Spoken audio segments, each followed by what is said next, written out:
want to shout out to Show Crime. This is the Frank Lucas American Gangster.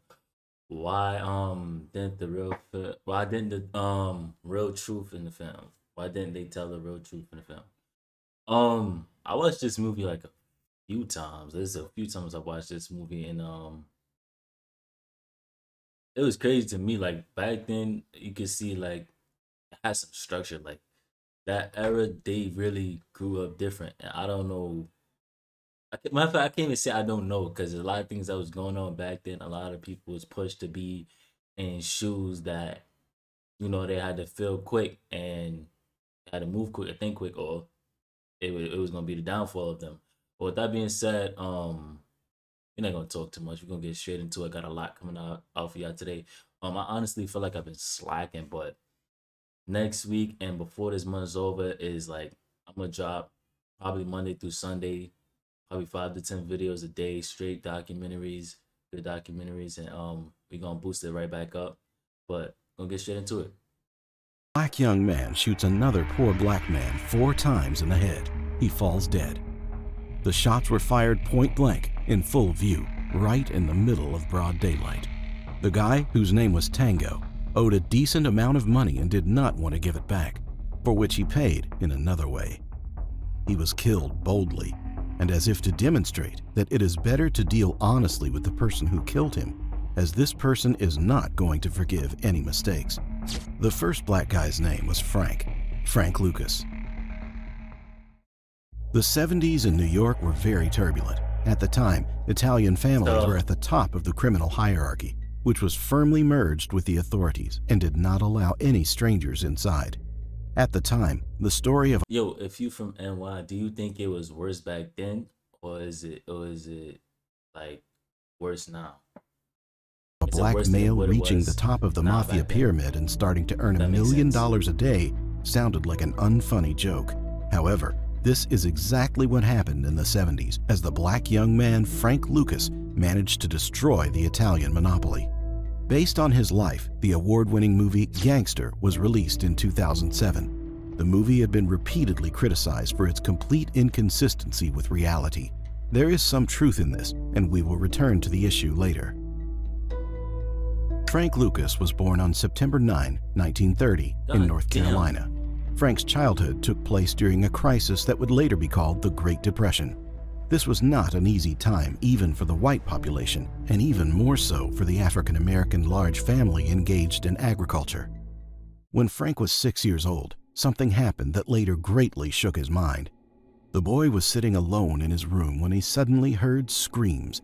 Somewhere in the house, his 12-year-old brother was crying for help. Frank quickly ran out of his room. Once in the hallway, Frank saw a man holding a gun in his 12-year-old cousin's mouth. There were a handful of bloodied teeth on the floor. A shot rang out. The cousin fell to the floor, face down. The hole in his head was so big you could fit a watermelon in there. 5 members of the Ku Klux Klan killed his brother. No. As it turned out, the boy was killed for the only reason of staring at a white woman. That was the moment the boy learned what a brutal murder is, and there could not be a proper reaction to such experience. Subsequently, Frank will claim that it was this murder that broke something in him, and he decided to go on a slippery criminal path. When Frank got older, he started robbing drunken customers near the local tobacco shop. He also worked as a truck driver until he was caught sleeping with the boss's daughter. A fight emerged, resulting in Lucas hitting the boss in the head with an iron pipe and knocking him unconscious. Frank then stole $400 from the cash register and set his former workplace on fire. All in all, in his native North Carolina, Frank had a huge trail of various kinds of crimes following him. His mother was very worried that her son would either be imprisoned or killed, so she insisted that Lucas move to New York and take up his mine there. At the age of 16, Frank moved to an area of New York called Harlem, but he never took up his mine. First, he robbed the jewelry store, breaking the guard's jaw with brass knuckles. Then Frank realized that it was necessary to not only use brute force, but also the achievements of technology. He got hold of a gun and began raiding local bars and gambling establishments. Soon the aspiring criminal was noticed by Bumpy Johnson, who was the underground king of Harlem. At that time, the area was in a disastrous state. In some houses, there was no light and water because the rats ruined all the communications. The district Damn. had a shocking level of unemployment and crime, and there were a lot of sellers of illegal white powder on the streets. Bumpy Johnson was running all this powder trafficking. In the movie, Frank is shown to have been the boss's right hand and driver for 15 years. However, this is not entirely true. As the wife of Bumpy repeatedly stated, there was a criminal named Flash Walker in the group. It was he who was the right hand of the boss. But a couple of years before Bumpy's death, the same Flash Walker betrayed him and Frank took his place. After the death of the King of Harlem, some real chaos started to emerge. Prior to this, most of the powder that reached the streets of Harlem was supplied by the Italians to Bumpy in large bulk. Bumpy, in turn, distributed the powder on the street. After Bumpy's death, a big carve-up began. All the logistics were disorganized, and the police were constantly trying to grab their piece of the pie. Prices of the powder rose to $50,000 Yeah, I answered my own question. I think it was way worse back then. I don't think nothing could compare to back then. per kilo in bulk. Frank understood that only Italians were making money with these price levels. Even though there was as well an option to buy confiscated goods from the police, their price was not much better. And besides, Frank was angry at the cops for not finding out who put a bullet in his cousin's head as a child. So he didn't really want to work with them. Something had to be done with the prices. Frank rented a hotel room, turned off his phone for a month, lowered the curtains, and for several weeks had no contact with anyone except the pizza delivery men. In this meditative isolation, Frank was thinking of a way to break the Italian monopoly and become as rich as Donald Trump. 3 thoughts swirled in his mind. First, there were regular TV shows at the time which covered the topic of American soldiers in Vietnam being addicted to white powder. The second thought was that the military men, whom Frank knew, told him about the purest Vietnamese product, which was many times better than the diluted trash that was sold in Harlem. And third, in Vietnam, Frank had a relative. It was former U.S. Army Sergeant Leslie Atkinson, who is called Frank's cousin in the movie, but in fact, he was the husband of Frank's cousin. After analyzing all these factors, Frank realized that he needed to purchase the stuff firsthand, so he went to Bangkok, where he used the connections of his relative Leslie. Leslie knew every black man in the army, so together they went to the jungle, where they spent several weeks before they managed to find the manufacturer. Leslie had lived in Bangkok for a long time and spoke Chinese pretty well. It was he who communicated with the main powder manufacturer, whom he and Frank jokingly called the Chinese James Bond. Asian Agent 007 sold them 134 kilograms of 98% goods at a price of $4,200 per kilo. Let me remind you that in Harlem, a product of much worse quality in bulk cost $50,000. However, the purchasing process was not as easy as it is shown in the movie. While the black businessmen traveled around Thailand, they were regularly attacked by local criminals, engaging them in firefights all the time. Now, like I asked before in my BMF documentary, if y'all had the chance, would y'all get down with all of this? Let me know in the comment section. Also in Thailand, Frank became very ill and had to lay in a hot sweat for a month and a half, tormented by feverish delirium. While Frank was unable to do business, Leslie called a carpenter friend from the States to Thailand who made 28 exact replicas of government-issued coffins. The coffins looked like the real ones, except they had a fake bottom for concealed transportation of the powder. Then one general was given $100,000 so that he would not interfere with the loading.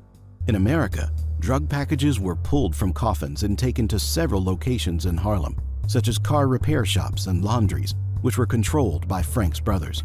By eliminating the intermediary, Frank created a situation in which he could sell heroin with a quality higher than that of competitors. The product was diluted only by 10 to 15%, but what was even better, it came at a lower price than that of competitors, $42,000 per kilogram. Thus, he lured all the customers to himself. Frank began to earn $1 million a day, along the way opening a network of businesses for money laundering. Business skyrocketed. Frank decided to organize his illegal business using the approach of the Italian mafia, which implied him trusting all the key places only to close relatives whom he invited to New York from North Carolina. The thrilling scene in which Frank skillfully establishes himself in the eyes of his brothers by putting a bullet in the head of a boy named Tango indeed happened in reality. However, it took place in 1966 when Bumpy Johnson was still alive, long before Frank established his direct supply chain from Thailand. Logically, this has not happened in the presence of his brothers as well. Why did he kill him then? Tango simply owed Lucas $5,000 for the stuff. Frank, realizing that such things cannot be forgiven in their business, in broad daylight and in full view of everyone, made 4 shots at the head of Tango. Damn.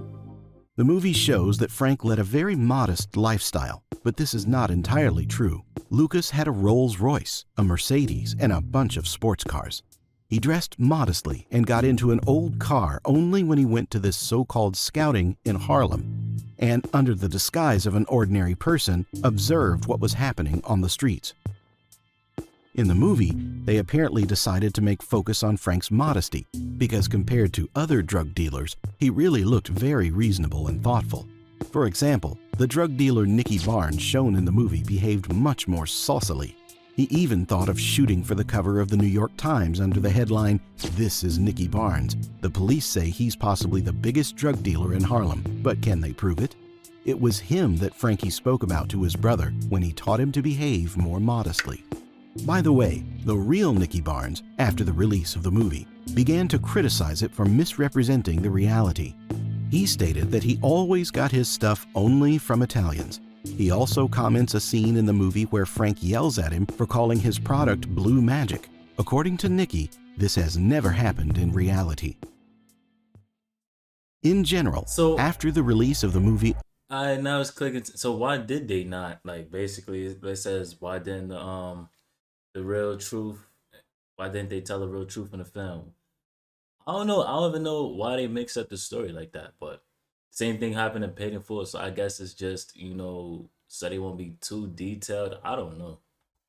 American Gangster, various offended personalities crawled out and began to criticize the movie for its alleged complete inconsistency with reality. The movie even lost all of its Oscar nominations.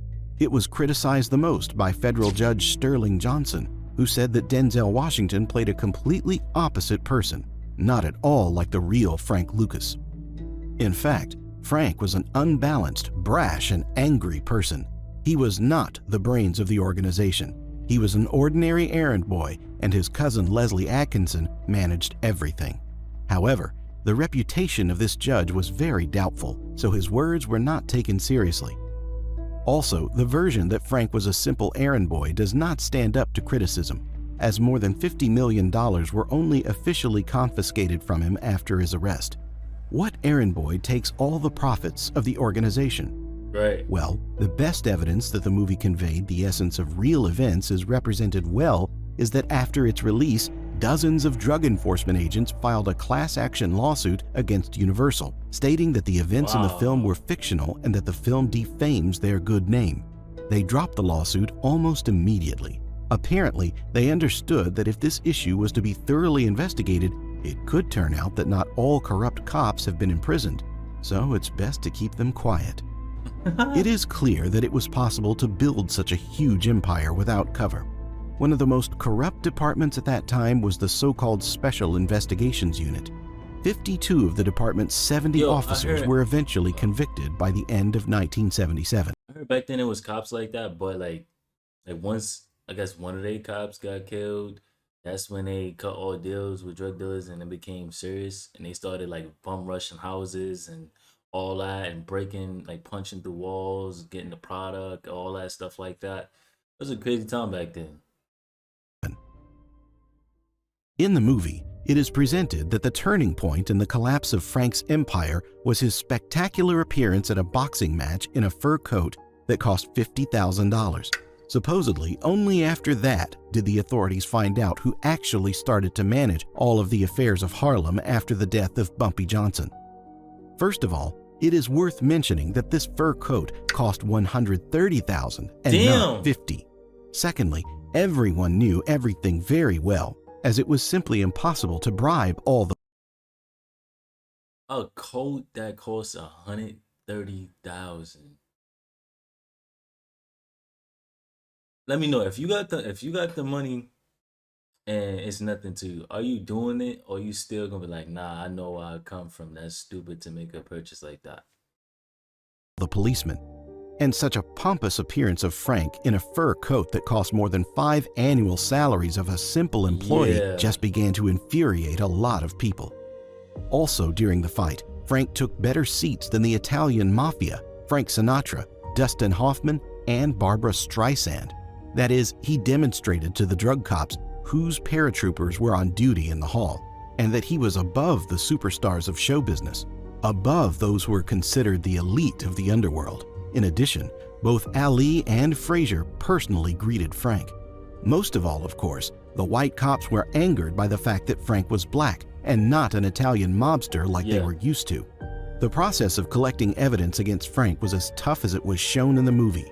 It was indeed unprofitable for many high-ranking policemen to take down the new king of Harlem. As many as 4 years passed after the boxing match before Frank's brothers were arrested. They went first, and then the authorities got Frank himself. The arrest did not take place in the church and was not as spectacular as it was shown in the movie. Frank and his wife were arrested during a raid on their home. The wife was arrested for throwing suitcases of money out of the bathroom window. By the way, there's another interesting fact connected with Frank's arrest. According to official documents, $584,000 was found and confiscated at Frank's house during the arrest. However, Frank himself claims that he had more than $10 million in cash at home. Subsequently, he even passed a polygraph test, which found that Frank was not lying. Where the other $9.5 million went is still a mystery. At trial, Frank Lucas was sentenced to 70 years in prison. However, after the verdict was passed, Lucas began to testify against his accomplices and corrupt police officers. As a result, he served only 5 years. He was set free in 1981 and placed in the Witness Protection Program. However, 3 years later, in 1984, he was again arrested for the same crimes. It would seem that this time Frank certainly should have received the maximum term, but no. By this point, Richie Roberts, who had been a prosecutor in Frank's last trial, had gone into private practice as an attorney. Upon learning of the arrest of his former nemesis, he contacted Frank and began to defend him in court.